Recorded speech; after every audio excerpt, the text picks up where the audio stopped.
Good morning or good afternoon, and welcome to this webinar. I'm Roger Downey. I'm the Communications Manager for Global Med, and we're very pleased to have you with us today, along with Eric Fish, the Senior Director of Legal Services at the Federation of State Medical Boards. He is in Washington, D.C. We're in Scottsdale, Arizona. Now, I'm going to tell you more about Eric in a moment, but you may be wondering about this webinar, why Global Med decided to do it. Joel Bartholomew, the CEO of Global Med. Thanks, Roger.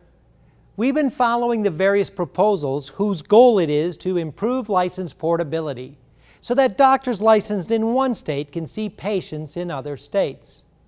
The Federation plan is a compact for physician licensure. I'll leave it up to Eric to explain the specifics. But we believe that it represents a realistic approach to make healthcare more accessible across state lines via telemedicine. As you will hear, there are built-in protections for patient safety. Nearly simultaneously, the Federation has approved a model policy for state medical boards on the appropriate use of telemedicine technologies in the practice of medicine. Today, how each state views telemedicine can be confusing. In order to make telemedicine work, we need consistency in the way licensing agencies handle it. The policy guidelines would standardize the definitions and the standard of care for telemedicine. Both the compact and the policy guidelines reflect new ways of thinking and thus can be viewed as controversial. We saw an opportunity to impart factual information about them in a direct way to an interested audience. This webinar is a public service that Global Med chose to perform for the medical community, and I'm glad that you have joined us today. Roger? Okay, again, thanks, Joel. Eric Fish, by the way, joined the FSMB as its Chief Legal Counsel last year. He served as legal counsel and senior legislative counsel at the Uniform Law Commission before joining the FSMB. And while there, he engaged, that is, political, legal, and business leaders and helped draft legislation that reduced inefficiencies burdening interstate transactions and improved the mobility of people and business across state lines. It sounds very much like the inefficiencies we're trying to remedy in medicine today, doesn't it? Eric received his law degree from Loyola University of Chicago School of Law and has a bachelor's degree in political science from the University of Chicago. And Eric, you've been involved in a lot of things, especially with both the compact and the model guidelines. I'm going to switch control to you, and you take over the webinar. Thanks, Roger.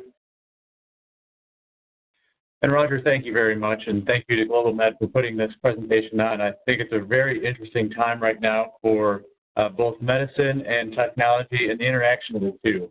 We at the Federation have been studying this now for several years, but most recently just passed the SMART report at our annual meeting over the weekend, and we continue our work on the Interstate Compact. So this is a very timely discussion and a timely way to share the information with the medical community. You can ask why we're really here today, and that is because technology and medicine is really evolving in the regulatory environment. Obviously, the healthcare marketplace has changed dramatically over the past few years with the expansion of healthcare through the Affordable Care Act.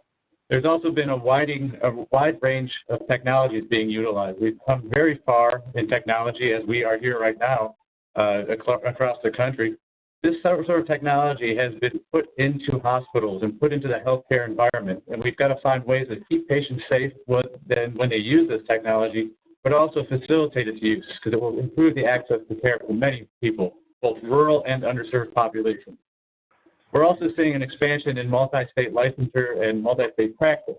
Right now, about 20% of the physician population has multiple licenses. About 5% has more than 3 licenses in states, but this is based upon old models. We're looking at new models now where this is going to increase, and we want to provide the right process for licensure to be facilitated and for the pathways for these physicians to improve so we can improve that access to care. And finally, we're seeing a growing federal interest in licensure. We have the FTC looking at several different cases involving regulation of medical practices and dental practices. Also, just recently, they had a panel on technology and the use of technology in the medical field. They want to ensure that the marketplace thrives, but we also want to make sure and work with them to make sure that patients are protected at all stages. The real key to this is to facilitate the portability of licenses while maintaining a high standard of patient safety. The Federation of State Medical Boards is not new to this area. We represent the 70 state medical and osteopathic boards throughout the country whose job it is to regulate medicine and ensure patient safety. We co-manage the USMLE process, and that's with the National Board of Medical Examiners. And we want to set a high standard for both licensure and also help facilitate discipline. These two pieces are really tied together into that patient protection model, which has served the states very well over the last 150 years and is really within the state police power. The FSMB has been working for many years on portability initiatives. We've looked at all facets of licensure and discipline and wanted to improve these processes for our state boards. We have the uniform application, which is a great way for states to speed up their application process. We have the Federation Credential Verification Service, which helps physicians credential themselves and get the hospital privileges they need to practice. We've also worked with federal officials through HRSA grants to improve portability, look at best practices. The Interstate Compact and our updated telemedicine standard are just the next two steps on this process. Turning first to the Interstate Medical License Compact. Compacts are not something new or unknown to the United States. They're a constitutionally enshrined way for states to work together on issues of shared concern. This process is almost like making a contract. Two or more states decide that these are the key principles they want to agree to and move forward. We've also seen this used in healthcare, in land and water disputes out west, the Interstate Driver's License Compact, so that my driver's license can be used in all 50 states, is another form of a compact. And those of you in Washington, D.C. know that the WMATA, what we would call the Metro, is part of an Interstate Compact running between Virginia, the District, and Maryland. Really, this is a way for states to work on shared solutions in areas that they have sovereignty in. The United States Constitution allows this, and it really is becoming a new and improved way for states to seek common solutions within the realm of federalism. There are over 200 active compacts right now. 22 are national in scope. This chart here that you see is a listing of where states have used compacts. We see a lot of them through the Midwest and West, and that's a lot of it related to water. But we also see the old constitutional models from the Articles of Confederation being used in the Northeast and through Virginia. States were looking for ways to work together and tell the federal government, we can solve this problem, an issue within our purview, and please let us solve it. We know how to do it. The state of Wyoming brought forth a resolution in 2013 to the Federation House of Delegates for a vote. Wyoming is a state that faces physician shortages and also underserved rural population. They saw the increase in license portability directly related to a way to give their patients safe access to care. The resolution, which was passed unanimously, directed the Federation to study aggressively the facilitation of license portability through an interstate compact. And aggressively, we have gone upon this. Just looking at this timeline here, in the last 10 months, we have gone from a resolution to drafts of a compact. Working with the Council of State Governments, they are very impressed with our ability to pull together state boards and stakeholders and come up with solutions and draft solutions. We first got together representatives of state medical boards to talk about the principles that should be in a compact. We expanded this group to include physicians and other stakeholders to really drive down and into the core of what should be the compact and what we should draft around. We wanted the core principles to be the skeleton that we could build something off of that would last us into the future.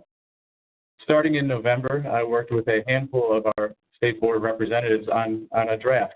It was really a labor of love, sitting in a room and working together, seeing where a comma should be, if it should say an or that, all the funds of legislative drafting that many people do not see. We engaged in for almost a month. In December of 2013, we had the first draft release to stakeholders. We allowed for a 60-day comment period where we sent the draft to stakeholders and to our state medical boards and received commentary. Myself and colleagues, Dr. Chaudhry, Jonathan Jagoda, Lisa Robin, others from the Federation went out and spoke to groups either on webinars like this or in person throughout Washington, D.C., seeking input, because really the only way to find a consensus would be to work together with all of the important groups that would have a stake in the facilitation of license portability through the compact. Just last week, we've gotten close to finalizing the next draft. I actually have it on my desk in the other room, and it will be released for a comment period. Our end goal is to have this compact ready for state legislature in 2015 and to have them introduce it and really get this process going. I want to walk now through some of the principles that are in the compact and how they would relate to the traditional role of state medical boards within the regulatory field. First and foremost, we decided that state participation should be strictly voluntary. One, this goes back to the idea that all compacts are voluntary contracts entered into by the individual states, but also we didn't want to force this upon states that were uncomfortable with the way that we drafted it or had some questions about their own processes and how they would relate to the compact. Luckily, feedback recently has been very positive, and I think we're going to see a great number of states take this up in the next year. We didn't want to step into the idea of changing a state's medical practice act. These medical practice acts have been drafted for each state's local concerns, and we felt it unnecessary to come in with a solution that may not meet all of their concerns. The compact offers up an alternative pathway of sorts for licensure to be expedited based on very shared principles and eligibility requirements.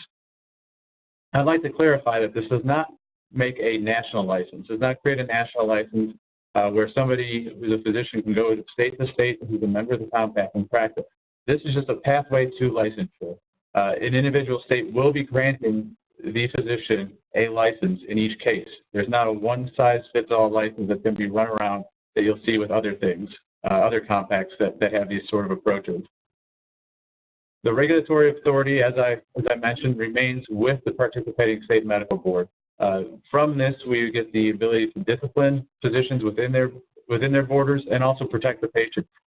We also create a mechanism for state boards to share information on discipline and licensing. And this is really a step forward. We're going beyond traditional notions that each state is a repository of its own information, and we're sharing this information across the country, which will be a great improvement for our national discipline and licensing processes. Tied to that, the license can be revoked and acted on by any state within the compact, and we can weed out bad physicians, get them help if necessary, and really end up helping the patients receive a high level of care. Just as the compact is voluntary for the states, we also wanted to make sure it would be voluntary for physicians. Some physicians would like to just have a one-off license that they can get in the state where they might be closest to. I myself grew up on the border of Illinois and Indiana, and I could see the great benefit of going back and forth all the time, but I wouldn't necessarily need a license in a place like Montana. However, we do see a lot of physicians working through technology to reach out and touch patients in other states. So I could be located in Illinois or Washington, D.C., and work in concert with colleagues in Montana if I felt that was something I wanted. To be eligible to receive a compact license, the physician must meet certain high standards. And when we drafted this, we felt that on a survey of physicians who are credentialed and have received hospital privileges, these standards are something that most physicians will meet. They are intentionally high because we wanted to ensure that the expedited process is there and doesn't allow bad actors to sneak through and get licenses in multiple states. And as I said, we do think these are something that most physicians will meet these days. First, you must have a full and unrestricted license in one of the compact states. This would be usually where you spend most of your time as a physician or where you live. We also require the successful completion of a DME program, achievement of specialty certification. We wanted the physicians who are in the compact to have a clean and unrestricted license, free of discipline for controlled substance prescribing or abuse, and we didn't want them to be under investigation from any law enforcement or federal officials. I want to walk now through the process to get a license and how this will work in practice. First, it finds its basis around the state of principal license. This serves as the entry point for the physician into the compact mechanism. So you come in through your state of principal licensure and then can go out to the other states. You have a full and unrestricted license in that compact state. We determined that to define the state of principal license, it's a little bit of a term of art, so we wanted to qualify it. It must be the state where the physician primarily resides. We also looked at situations where a physician might be between 2 or 3 states. So we said it had to be where 25% of your medical practice is. Looking at some of our radiologists and other practice groups, we saw that these two might not qualify for physicians that are licensed abroad working on Nighthawk programs or similar. So we said that you can tie into the compact through the location of your employer, that hospital group or practice group that you were working through, or if we can't reach any of those 3, the state you designated for federal income taxes. And that really is a nod to the very different models that are out there for those physicians who are abroad or who are tied in through military service who might not have a state that is a location or a state where they live. Taxing purposes, just like Al Capone would say, are the easiest way to get through everything. Looking now at the pathway for the licensure, it's a sort of a streamlined process that an eligible physician could be used to get his license in other states. First, as I mentioned, that physician would be licensed in a compact state that we will call the state of principal license. At the time that they want to seek licensure in other states, oftentimes at the time they are applying for that original license, they would ask for that state to verify that they are eligible for participation in the compact. The state of principal license verifies the eligibility and then sends an attestation to the commission, the Interstate Commission that's going to be overseeing and administering the compact, saying this individual, this physician, Eric Fish, is eligible to practice through the compact in other states. They would look to see what states I checked off, much like a checkbox or I think it was called a Chinese food menu approach or sushi menu approach to the compact during our drafting committees. I would check off Illinois, Indiana, Missouri, and maybe Florida. I would then transmit my fees through the commission. The commission would send that information to those states I indicated along with my fees, and upon receipt, the state would issue me, a member of an eligible physician, a license to practice within that state. The commission has several benefits, and one of which is that it can serve as an ongoing clearinghouse for disciplinary information and renewal of the licenses. This commission is going to administer the compact only. It does not grant a license, and that's been a misconception that we've had to clarify several times. This commission operates only to clear the information through the states and clear the money. There is no license being granted by the Interstate Commission. The impact of the expedited license through the commission is that I now have a license to perform medicine in that state. I can do it face-to-face, or I can do it electronically through technology. I have a full unrestricted license to practice in that state. The physicians who receive these licenses through the compact are bound by each state's laws, including CME requirements and any other rules and regulations tied to that state. A question has been raised about the fees for expedited licensure. Well, this was an area of real concern for our state boards, many of whom are focused on protecting the public, but operate with budgets determined by the amount of money they get through the licensure process. We didn't want to restrict the ability to protect citizens and investigate physicians, but we also wanted to make sure that states who want this can do it in a way that really speeds up the process and works off the economies of scale model. So in doing that, we've determined that each state who participates can determine a fee for a license issued through the compact. That fee could be tied to a renewal, it can be tied to the initial, it could be lower. We're going to let the market drive this. In those states that want to bring in physicians and feel they have the budget ability to do so at a lower cost would be allowed to do this. This is going to be a state decision, though. We do feel that this was the best approach to making sure that patient safety is first and foremost, but also we are giving a nod to that idea that access to care needs to expand. The renewal process can be facilitated through the commission. That is one of the powers. Because the commission can be developed and hold information about my licenses, when my renewals are due, what sort of CME I've done. We can use that as a way to reminder, a healthy reminder to register again in this state or send us some information. We can get it to the other states of licensure and we'll transmit the fees. A one-stop shop is the approach we're looking for in renewal. The idea of going through and finding the paperwork that you might have for each state, that's going to be a thing of the past through something like the commission. As I noted earlier, the benefit to the compact is it also allows improved discipline of physicians. We have looked at this and we decided that if an individual who participates through the compact to get a license is disciplined, that information should be shared across all states, and the states can determine what to do with that information and how they want to restrict or maybe license differently that physician. The coordinated approach is going to be helped out through the commission and will be within the accordance of each state's laws. There is no overarching law that will be imposed on a state. This is just a way to facilitate this. I'm going to walk through just briefly the impact of disciplinary actions. As I mentioned, the state of principal license is really the entry point. And so when there is action in that state, it's going to impact all your other licenses in any other state. If there's a major action where that license is suspended, it's going to revoke the licenses in all those other states. Again, the linchpin idea comes in. If that is gone, we're going to have to get rid of the other licenses. If there's a minor action, those states that would receive the information have the ability to act on it as they see fit. If there's a action in another state, member state to member state, those states can look at each other's disciplinary record because we allow for the sharing of information and determine how that's going to be handled in each state. This sharing of information and the ability to act on licenses and work in concert is really an improvement. And through that, we allow for joint investigations through the compact. Oftentimes, state boards are hampered by individual state laws saying what they can and can't do. This will allow for joint investigations and the sharing of files and information across state lines, really getting to the crux of a problem, if there is a problem with a physician, and also ensuring that patient safety is really number one throughout the country.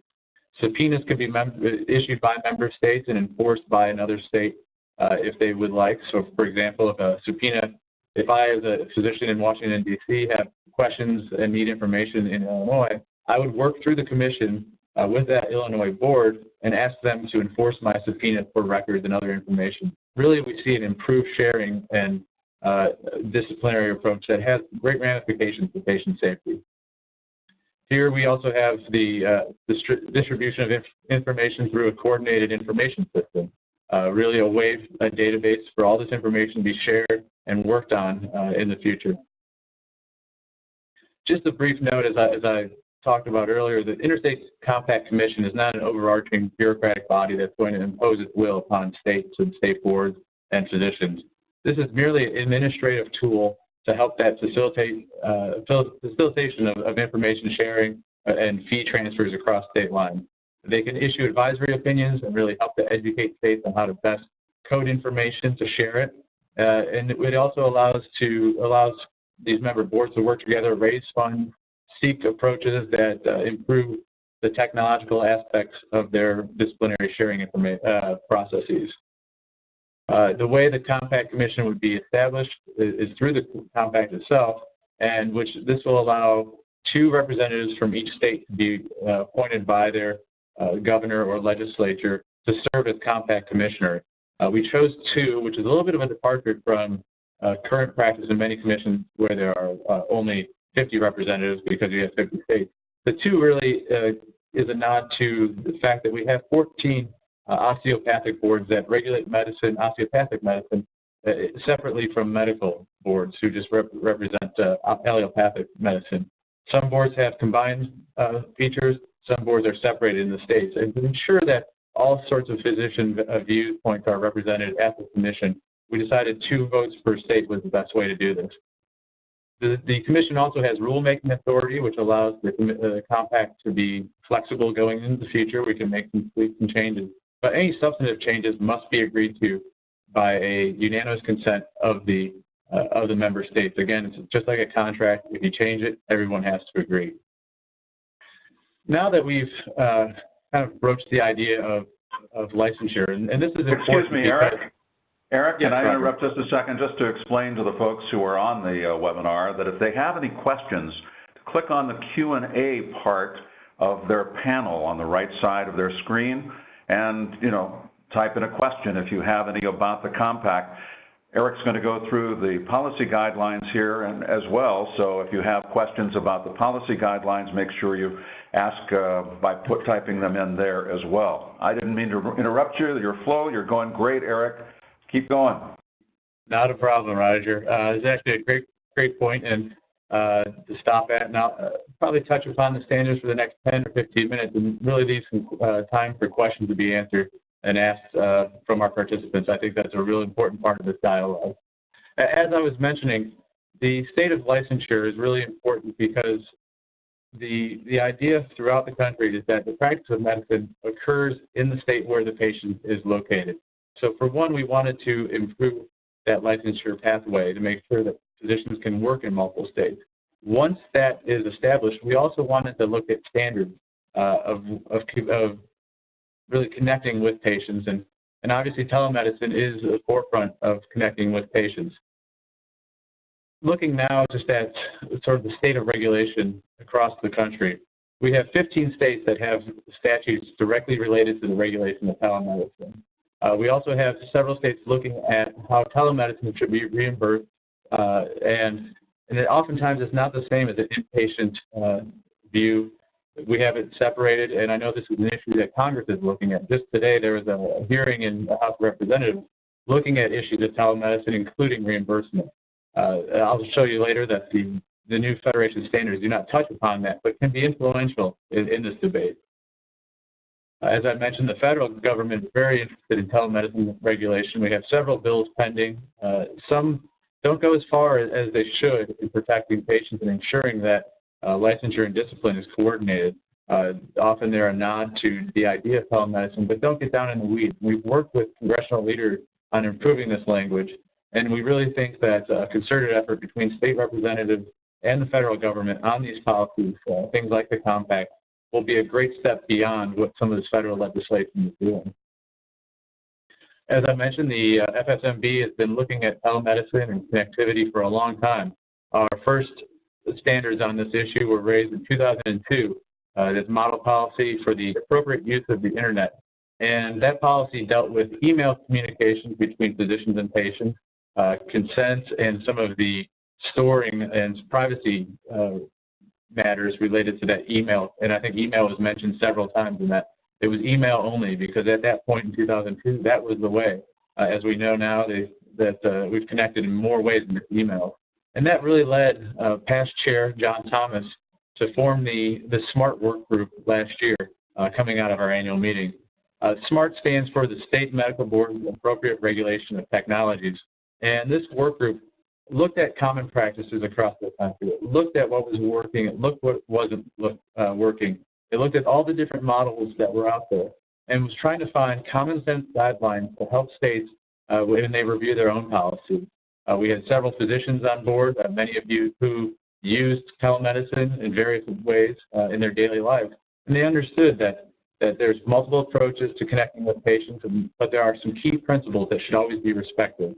The goal was to remove some of the regulatory barriers that are out there and let technology thrive, but also let the patient safety aspect of it thrive along with it. Well, from this work group and their work over the past year, we just recently adopted at our House of Delegates the model policy for the appropriate use of technology in medical practice. This was adopted last Saturday, I believe, and since then has received considerable attention. I think because it does go forward and sets out some key principles that are really going to help the technology thrive in the future. As I said, the model policy is guidelines for states to use. This is not going to be forced upon each state. Each state will have the chance to look at the policies and see how they will be used within their state for things like standard of care. We want to educate licensees through these policies and let them know what's a good practice of medicine and what can be really on the verge of bordering and going beyond what the standard of care should be into the negative. were written for physicians, but it's a very common sense document that I think all physicians and all healthcare facilities and facilitators can use in the future as they adopt their medical practice into the use of technology. One of the key steps forward in this policy is that the practice of medicine, be it in person or through technology, is the practice of medicine. That definition is going to be key for reimbursement purposes. There shouldn't be a treatment different between an in-person facilitation or a technology facilitation. Really, the practice of medicine is the practice of medicine, no matter how you do it. We also put in some guidelines on when an appropriate physician-patient relationship is developed. There's a high standard of care that must be met when you use technology. First, the physician must be able to verify the identity and location of the patient. This is key for safety reasons. Second, sort of converse to that, the patient needs to know the identity and location and some of the information about the physician. Again, if you look at it as the same as a face-to-face relationship, you want to see who's helping you, you want to know a little bit about them, but they also want to know what symptoms you're presenting in a way that allows them to move forward with an appropriate standard of care.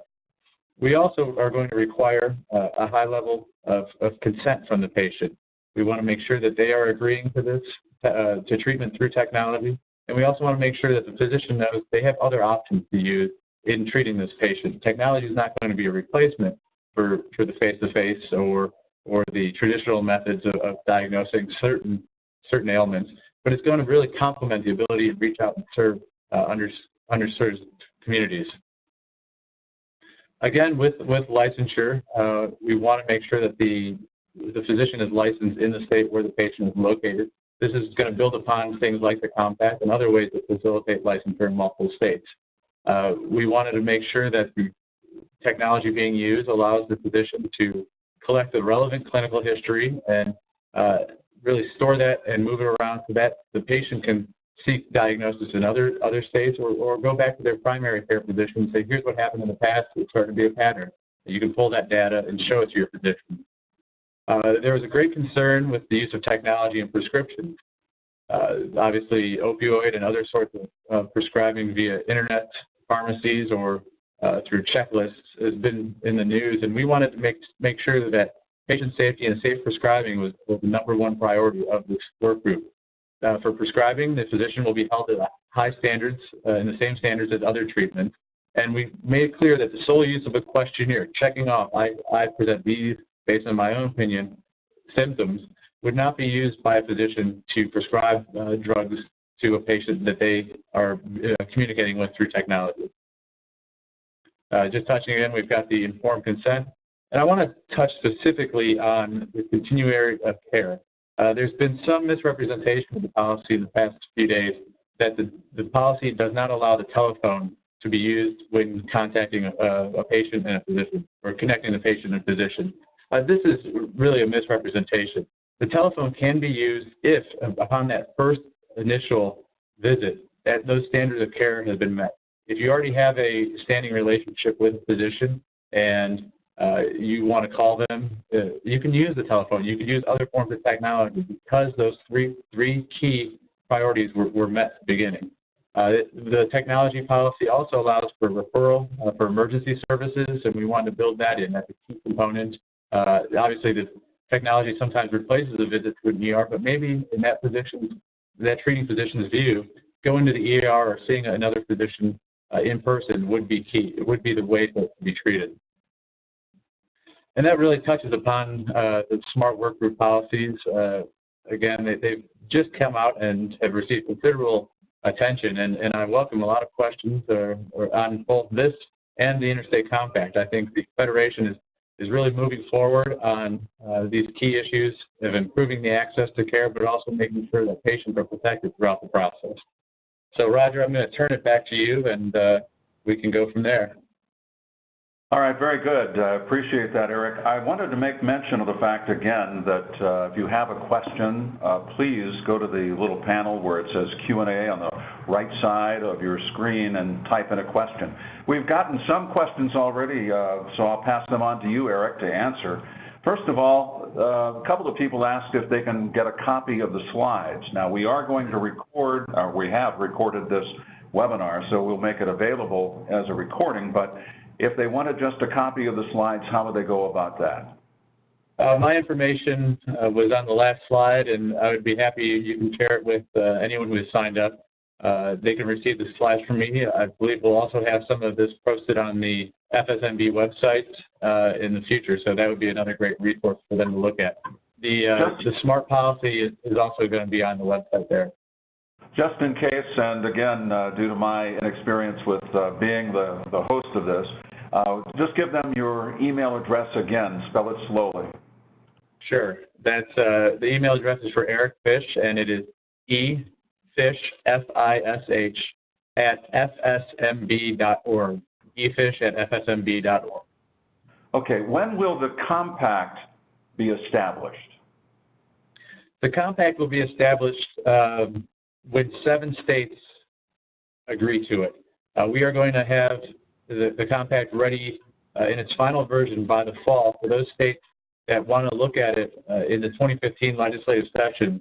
And this was key to get it done by then because many of the states that are very interested in it out west, Nevada and Wyoming, and others, meet every other year. So we need to get it in this year. But we wanted to make the compact sort of contingent on 7 states, a good number to support the facilitation of information sharing and the building of the technology. It is my hope that 7 states will adopt this by the end of their sessions in 2015, and all indications are that even more states might do so on our conversations with state boards and many stakeholders. Once that is there, the compact will go forward. Okay, as far as the minimum number of states, then, that was one other question. It starts with 7. Right. What is the thought or what is the thinking of how long, let's say, it might take for all 50 states to join? Well, out of the 200 or so compacts that are out there and currently in effect, only 22 are national, and that's about 5%. So, but we really do hope that these principles, which are key throughout medical practice in any state, will be adopted. We're really hoping, and there are always going to be a few holdouts. My experience with uniform legislation in the past, even something simple, you always have 1 or 2 states holding out. But we do hope a good number of states will join quickly, and other states will see the benefits, the information sharing, but also the improved portability for physicians to come into their state or to leave their state and provide care. Okay, we have another question. Will a physician be approved to treat patients immediately via telemedicine in all the other states that agree to the compact? So let's say I'm a compact physician. In other words, I've already approached the commission about having the ability to practice medicine in Wyoming. Will I be able to do that immediately as soon as I submit it to the commission, or will it require further action on the part of the Wyoming Medical Board? It's an expedited process. So once that physician receives the license from, say, the Wyoming board, they will have the full and unrestricted ability to practice medicine the same as if they had received a license that they would do now and have to travel into Wyoming and do that. Now let's move back to the policy guidelines for a second. Just to sort of summarize the controversy that has existed perhaps for the last 5 or 6 days, regarding the telephone as an instrument of telemedicine. The way I understand it, and you correct me if I'm incorrect, the way I understand it is if you are using the telephone, the FSMB policy guidelines do not accept that as the first initial contact with the physician, someone I don't know, let's say. That would not then, in a sense, set up the physician-patient relationship. Well, Roger, the real key is to meet the 3 standards that I talked about. You verify the identity, the patient is able to know the physician, and you consent to care. The position of these standards is very flexible. We're allowing each state board to make a decision if telephone or other technologies can meet those standards. So it's really up to the individual medical board to decide if that initial visit can be done via the phone. Correct. Okay. And that's going to be based on how they interpret our standards and how they want to implement them within their own state. I'll note that these aren't as these standards are a little bit more progressive than where we see some states wanting to go, and we're really trying to hope to give them guidance, and these three standards are really key. And let's say that a state board decides they don't want to approve the guidelines. That's also their prerogative. Correct. These standards are flexible, and they are used by the state boards to determine what the best way to establish relationships and treat patients would be in that state. These are very flexible guidelines. As you say, they can pick and choose because they're very flexible. They can select a section that they like, they can modify a selection they don't like, or eliminate a section they don't like. And we saw that with our earlier standards as well, how some states took them verbatim, other states picked and choose, or took some of the principles and rewrote them to meet their own processes. We have some more questions. Are U.S. physicians currently restricted to practice via telemedicine in another country? Yeah, I really can't answer that question. I'm not sure what the relationship might be to the licensure laws in those other countries.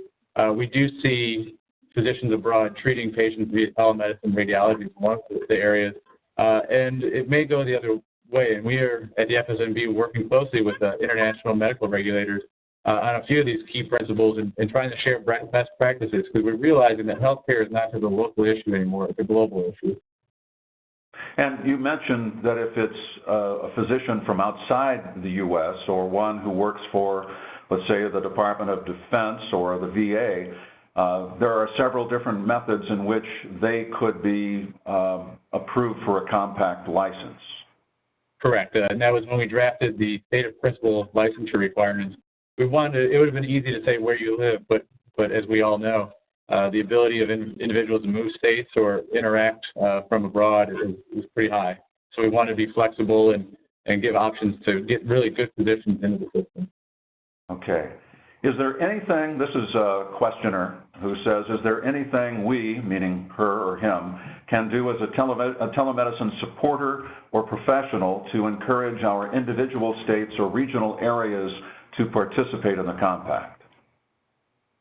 Well, the way compacts are signed, if you think about the contract analogy, is that the legislature passes them. One of the ways would be to work with their state medical boards and promote the idea of joining this compact. Also work with your legislators and other patient groups to say this will really improve our access to care. Our FSMB office has a state policy and advocacy department, and we will work with those people interested going forward.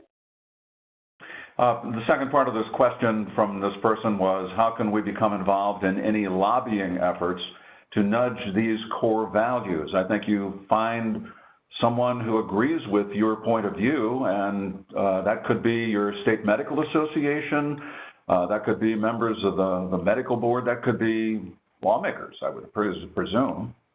Correct, and we've seen interest from all of these different groups, working with the AMA, the AOA. They see this as a benefit and have been working on the draft. We see legislators, and actually the idea of a compact was really brought to us by former Wyoming Governor Jim Geringer, who saw this as a way to improve access in his state. Obviously, the compact is still in its draft stage, as you mentioned. You did say, though, you had a draft, a revised draft on your other desk. So can you at least tell us what some of the differences are in the revised draft? Sure. One of the first key differences was that decision on how to form the commission to have two representatives from each state. We've also tightened up some of the information sharing and disciplinary functions, sort of what I profiled on that slide. That is going to be new material that will be in the next draft. And I expect it to be out probably early next week. And will that be available on the Federation website, or how will people access that? I believe so. We're working to set up a compact section on our webpage to sort of be an area of repository of all the information, the drafts, some of the key issues, and educate the consumers and our medical boards on the compact. So let's go back to the idea of the first 7 states who agree to become members of the compact. if they are members at that stage, they're going to be making a lot of decisions, I would presume, that will affect future entries as far as compact states, right? Correct. And the rules and regulation language is is there to allow it to change as more states join. However, we felt that 7 states would be a good number, so you don't have one skewed view driving the future of the compact. I think with 7 states, we get a unanimous type vote on any changes. I think we're really protecting the key values of the compact. But I'm saying that I think it would be beneficial to be one of the early entries. Oh, for sure. I think if your state is in need of care, or if you want to see this really thrive, being in on that ground level will be a way to promote it. And there'll be a lot of state interaction back and forth, and maybe you can urge, seeing the benefits of your state, urge your neighboring states to join in as well. Again, give me some idea of the synchronicity, if there is, with the Alliance for Connected Care, with other organizations that are pursuing other pathways to providing care across state lines. Where does the Federation stand, again, with all of those other groups? Well, obviously, there's going to be a lot of different approaches out there. I think key across all these approaches is the idea that patient safety shouldn't be compromised. There is some differing opinion on how the best way to facilitate portability will be. Right now, we're working for the state-based solution. There are some that are calling for a federal-based solution, but we feel that this is one against the federalist views that states are the primary caretakers of those within their state, the police powers argument. But also, we have 150 plus years of interaction with patients and physicians, and we think that the solution can be done through the state process. It's there, it's known, and it will be run by the states to serve the states. You know, other people are probably thinking that there should be some form of national physician licensure. What are the negatives to that you see? Well, one is just the disciplinary functions. Some of the bills we've seen in Congress right now call for a license, but don't go through the processes of how an individual can seek redress for any injuries that might happen. There might be questions of reimbursement. One model that's out there is the VA model, which works within the VA system. That's a very closed system, very small, select group. Many of patients are presenting the same ailments. Looking national, we don't feel that that's going to work. We've got to have a state-based solution based upon the key principles that have been established over 150 years of experience. We really think the state boards are in the best position to move forward and work together, and that's our job here at the FSMB. Now, you mentioned there are several states that were very active in promoting the idea of getting a compact started. Do we have 7? Or are there just 3 or 4? And so theoretically, we could actually start this compact next year? I think so. The feelings coming from our annual meeting this past weekend have been very positive on the compact. And it's very interesting. We're seeing states wanting to join it because they need the care, but also we're seeing a lot of stakeholders see the benefit to a region joining, say the upper Midwest or areas built around key population centers. They want to be able, the stakeholders want their physicians to be able to treat patients within different facilities and really sidestep that slow licensing process that slows down care and is a detriment to that physician who's waiting for his license. You know, I remember in seeing your presentation last Friday at the FSMB meeting that there was one slide that showed the percentage of physicians who are interested in multiple licenses and those who are not. And I thought it was revealing the percentages, if you can recall those. I believe it was 16% have 2 licenses, they're licensed in 2 states, and 6% are licensed in 3 or more states. Looking back, we're seeing these numbers start to trend up, and we're really at a key time because I believe with telemedicine and some of the advents in technology, it's been estimated that technology will improve, or technology will be used 600% more in the future, and we see the connectivity, and we'll see those license numbers go from 2 to 3 to probably 5 to 10, depending on how you connect with the patients and medical systems. As you told me off the air, in a sense, you have been quite busy answering phone calls on this. Hopefully, many of the people who watched the webinar today have a better understanding and will it won't be necessary, in a sense, to call you, but if they do, you have a Washington office and might as well provide the phone number if they want to call you. Sure. The phone number for our Washington, D.C. office is 202-463-4000. Pretty easy to remember. And you can always email me, and oftentimes that's easier. That's true, yeah. Well, Eric, it's been a pleasure having you and the Federation participate in this webinar. This was something that we thought was very important to pass along. All of this information that came up seemingly in the last couple of months, but obviously from last Saturday night when the House of Delegates approved the policy guidelines became even more important. So thanks again for joining us this morning. Thank you, Roger, and thank you to Global Med. Well, this concludes the webinar. We understand the time may not have been convenient for a lot of people who may be interested in the two topics, so we have recorded the webinar, and we will provide a link to it in the next day or so. I hope that you contact your local medical board and state legislators and let them know how you feel about the policy guidelines and the proposed Interstate Compact for physician licensure.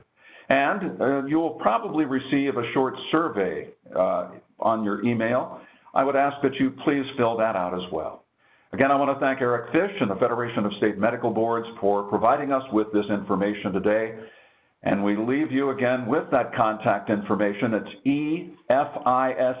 efish at fsmb.org for his email address. And if you care to, my email is simply Roger, R-O-G-E-R, at globalmed.com. For now, have a good day. Thank you.